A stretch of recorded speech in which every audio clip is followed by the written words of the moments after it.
तो अपने दुख बता रहे हैं, तुम मानो या ना मानो। जब दुख से तुम बच सकती हो, कैसे? जवाब दी ऐसे कि तुम्हें जो फल दिया है ना जीजा जी ने, उसको ना खाकर तुम उसी दिन से कपड़ा बांधना, अपने पेट पर कपड़ा बांधती रहना, और मेरे गर्भ में जो बच्चा है, जैसे 9 महीना होंगे मैं तुम्हें अपना बालक दे दूंगी। बदले में क्या चाहती हूँ दीदी? तुम्हारा काम बन जाएगा, मेरे बन जाएगा। मेरे यहाँ कुछ खाने को नहीं है, तुम्हारे पास धन इतना है कि कोई खाने वाला नहीं है, तो तुम मुझे धन दे दोगी, मेरे घर में व्यवस्था हो जाएगी खाने पीने की, और तुम बिगर दर्द के, परेशानी के माँ भी बन जाओगी। बताओ उपाय कैसा है? धुंधली कहने लगी ये बात सही है, हाँ ये उपाय ठीक है, बिगर परेशानी के। लेकिन फल का क्या करें? जवाब दिया फल का ऐसा करो, लुका छुपा करके और गाय को खिला दो, फल का असर भी दिख जाएगा। तुम्हारी गाय है ना आंगन में, वो बांझे बिल्कुल, ना बच्चा है ना बचिया है, कुछ ना दूध देती है, उसे खिलाओ ना। धुंधली ने ऐसा ही किया,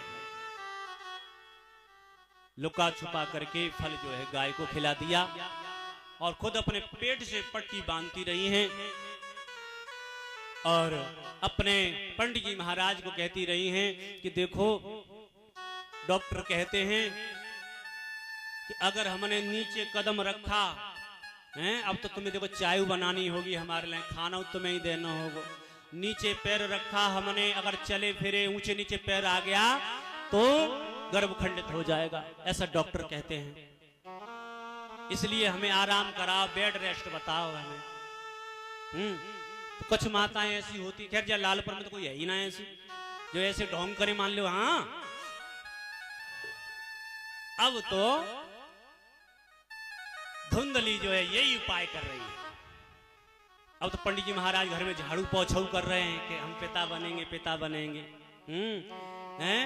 झाड़ू पोछा कर रहे हैं, चाय नाश्ता दे रहे हैं, खाना बना रहे हैं, बड़ी खुशी है हाँ तो ब्राह्मण को। और ये तो बात तुम जानते ही हो, स्त्री चरित्रम पुरुषस्य भागम देवो न जनात कुतो मनुष्य, अर्थात स्त्री का चरित्र देवता न जान पाए तो हम तुच्छ मानवों की क्या विसाद है जी, क्या औकात है।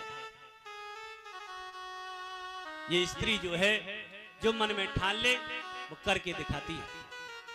अगर ये चाहे तो महल को मिट्टी का ढेर बना दे, और अगर ये चाहे तो झोपड़ी को महल बना दे, क्योंकि पति कमा के ला सकते हैं, पत्नियां उस कमाई का संचार करती है, कितना खर्च करना है, कितना रखना है।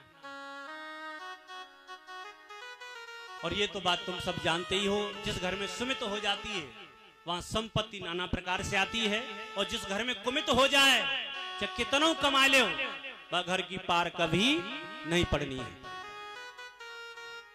अब तो धीरे धीरे वक्त गुजरता गया।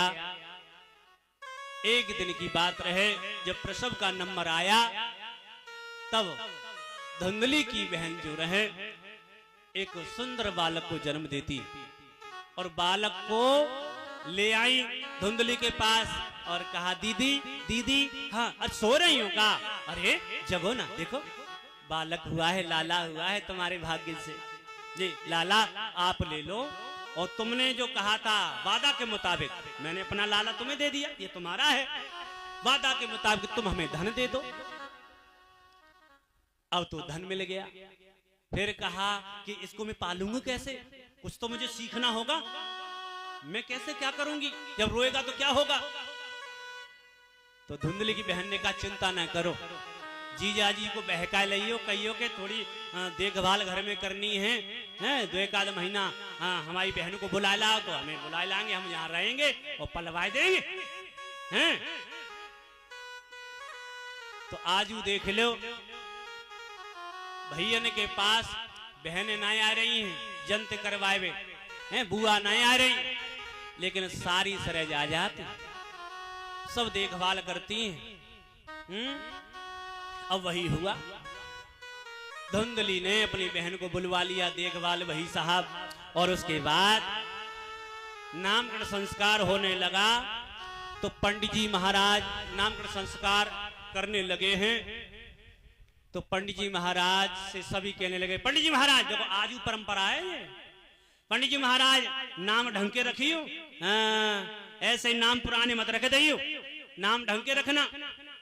अच्छा पड़ोसी ना बोल पाए, रिश्तेदार ना बोल पाए, तो श्रीमती जी ऐसी बगल में बैठी होती है ना, वो ऐसे कोनी मारे कहते सुनो कैसे पंडित जी पकड़ लाए हो, तो नाम ही ढंग के ना रखे रहे हैं, पुराने से नाम रखे रहे हैं ऐसे।